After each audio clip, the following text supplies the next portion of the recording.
Et c'est l'heure de retrouver à présent l'histoire des Juifs de France. Et aujourd'hui, nous allons faire le portrait d'une des dernières survivantes de la Shoah à l'occasion de cette journée à la mémoire des victimes de la Shoah.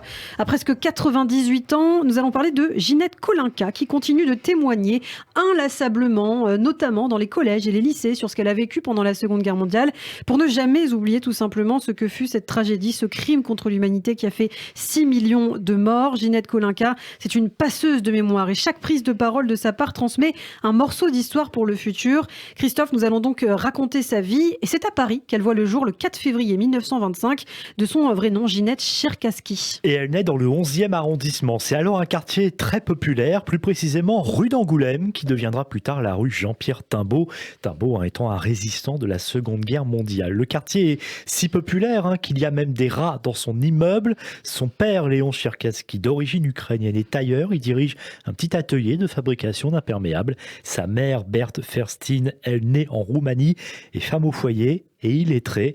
La famille n'est pas pratiquante. Mais Ginette Kolinka dira plus tard avoir eu une enfance heureuse, très gâtée. Elle est la dernière d'une famille de 5 filles. Elle fait de la danse, pratique le handball, un sport alors très peu pratiqué par les jeunes filles. Et oui, c'est une jeune fille active et même lorsque la guerre éclate, alors qu'elle n'a que 14 ans, elle dira être restée encore heureuse et insouciante. Elle part d'ailleurs en province, juste après la déclaration en 1939, puis revient à Paris et tout va basculer en 1942.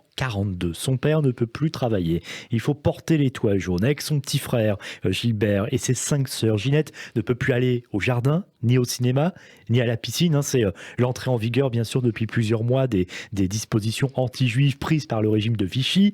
Et puis surtout, la famille est dénoncée. Et Ginette et ses sœurs partent en zone dite libre, non occupée, à Avignon. Ginette Kolinka dira d'ailleurs avoir eu des soupçons sur la concierge de l'immeuble parisien où elle résidait avec sa famille, mais elle n'a jamais su qui avait donné le nom de sa famille.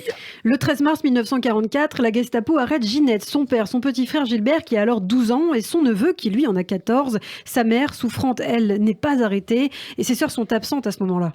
Elle dira d'ailleurs que ce 13 mars 1944, il faisait beau. Elle est incarcérée au Baumette à Marseille, puis transférée à Drancy. Et là, elle va rencontrer d'ailleurs une autre jeune femme, Marceline Rosenberg, qui a 16 ans. C'est elle que l'on connaîtra par la suite sous le nom de Marceline Loridan Evans. À ce moment, Ginette pense qu'elle va aller dans un camp de travail. Elle ne s'inquiète donc pas trop de la situation. Mais le 13 avril 1944, à 6h du matin, Ginette quitte Drancy pour la gare de Bobigny avec son père, son petit frère et son neveu. Ils montent dans un wagon en direction du camp d'Auschwitz-Birkenau, le convoi numéro 71, le même que celui dans lequel se trouve d'ailleurs Simone Veil. Arrivée au camp, Ginette est séparée de son père, de son frère et de son neveu. Elle ne les reverra jamais. Ils seront assassinés dès leur arrivée dans le camp. Alors après s'être déshabillée, elle se souviendra longtemps du traumatisme que ça a été pour elle. Elle est tatouée du numéro 78 599, puis affectée au camp de travail des femmes où elle vit l'enfer des camps. Dans ses témoignages et puis aussi dans ses ouvrages, elle a parlé bien sûr de ce qu'elle a subi, les lourdes pierres à porter, la gale qu'elle a attrapée ou bien encore les brimades répétées et humiliantes qu'elle a subies. En janvier 1945, Ginette échappe aux terribles marches de la mort et elle est transférée au camp de Bergen-Belsen et elle travaille dans une usine de pièces d'aviation. Et oui, où son quotidien s'améliore. Elle dira que les camps étaient chauffés, qu'il y avait un lit, ce que bien sûr elle n'a pas connu à Auschwitz. C'est en mai 1945, alors que les Alliés ne sont plus très loin, elle est affectée au camp de Theresienstadt. Là, on est à l'époque en Tchécoslovaquie. Mais à son arrivée, le camp est libéré. Et donc, elle est accueillie par les Alliés. Tout va aller très vite. Elle va être rapatriée à Lyon. Elle rejoint Paris le 6 juin 1945. Elle ne pèse alors plus que 26 kilos. Elle est atteinte du typhus. Et elle se trouve plus précisément à l'hôtel Lutetia, là même où sont accueillis les déportés. Mais elle ne reste pas longtemps et retrouve l'appartement familial du 11e arrondissement. Elle retrouve alors sa mère et 4 de ses 5 sœurs. Et oui, elle veut effectivement revenir là où se passe la vie familiale. Elle dira avoir eu d'ailleurs de la chance que cet appartement avait finalement été occupé par les collabos qui en avaient fait en fait un bureau d'embauche pour envoyer les jeunes au STO. Du coup, l'appartement récupéré dans lequel elle remet les pieds est en bon état. Il y a même un téléphone, des meubles donc qui ont appartenu aux collabos, des meubles qui sont installés et qu'elle a d'ailleurs toujours aujourd'hui. Celle qui s'appelle encore Ginette Cherkassky tente de refaire sa vie. Elle rencontre son futur mari, Albert Kolinka, qui a été lui prisonnier pendant la guerre. Et tous les deux vont tenir un étal de bonneterie au marché d'Aubervilliers pendant 40 ans. Et tous les deux ont pour habitude de danser au Bellagio, un bar dansant à la mode. Et oui, parce que Ginette Kolinka adore la danse et on la comprend, c'est une si belle discipline. De leur union naîtra un fils unique, Richard, qu'elle aimerait voir fonctionnaire ou coiffeur.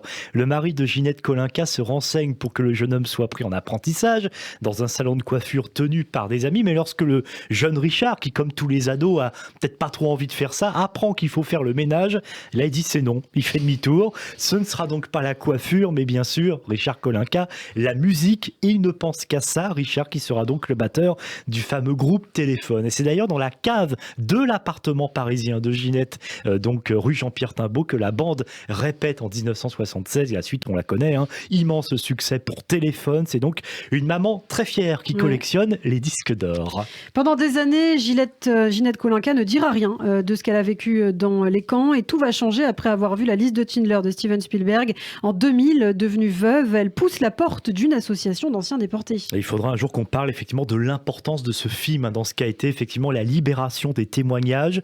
Officière de la Légion d'honneur, commandeur de l'ordre des Palmes académiques, Ginette Kolinka a donc aujourd'hui presque 98 ans. Elle habite toujours le même appartement du 11e arrondissement de Paris, celui de son enfance.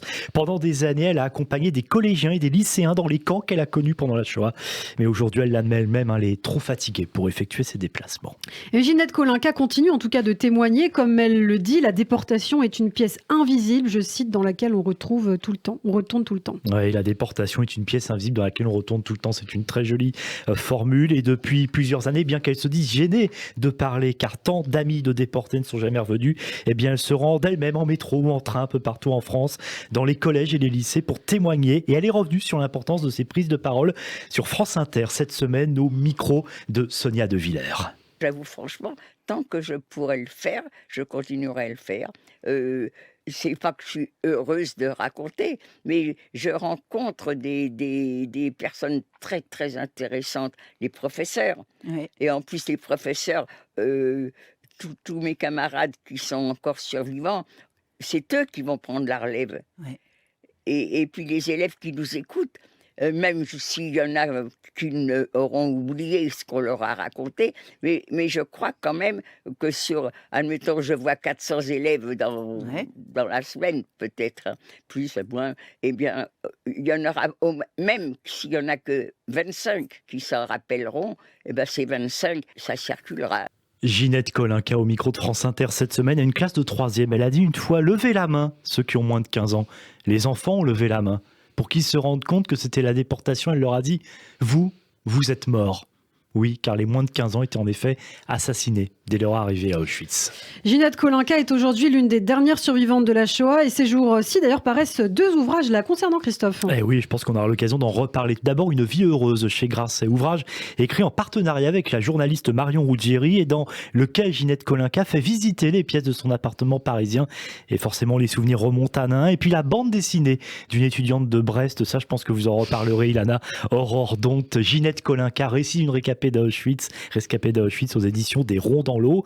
Le point de départ d'ailleurs de cette BD, c'est très mignon, c'est justement qu'Aurore Donte était en terminale en 2018 lorsque sa classe avait reçu Ginette Kolinka pour une conférence. Et donc elle s'en souvient, c'est très bien. Merci beaucoup Christophe pour ce portrait de Ginette Kolinka. Et donc j'ajoute ce matin que de 10h30 à midi, Ginette Kolinka s'exprimera depuis l'auditorium du Mémorial de la Shoah, une conférence que vous pourrez suivre évidemment sur la page YouTube du Mémorial. Merci Christophe et à très bientôt pour un nouvel épisode de l'Histoire des Juifs de France.